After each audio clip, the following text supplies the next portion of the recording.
নমস্কার বন্ধুরা, রাধে রাধে, জয় শ্রীকৃষ্ণ, জয় গোপাল। তো আমরা বিকেলবেলাতে চলে এসেছি বংশীকে নিয়ে মন্দিরে। তো এখানে হরিনাম হবে, আমরা সকলে মিলে শ্রবণ করব। আর এই যে দেখো, আমরা চলে এসেছিলাম আর আমার মা, ছেলে আর ওই ঠাকুমারা পরে আসলো। এবারে আমরা সবাই মন্দিরে প্রবেশ করব।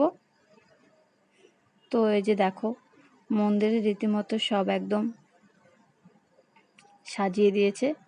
তারপরে হরিনাম শুরু হয়ে গেছে, গোপালকে মালা পরিয়ে দিল, নাম হলো, পাঠ হলো, সংকীর্তন, শ্লোক সব কিছুই হলো। তারপরে হলো সন্ধ্যারতি।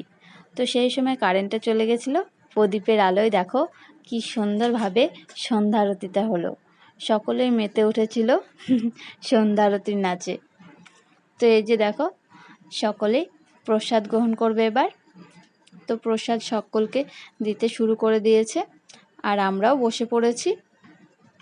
এই যে ঠাকুরের অশেষ কৃপা, তাই আমরা আজকে এখানে গিয়ে আমাদের মনটাকে শান্ত করতে পারলাম। জানি না গোবিন্দকে ডাকতে পারলাম কি না। তো দেখো, সংকীর্তন কিন্তু হচ্ছেই। তো এবার আমরা বাড়ি যাব।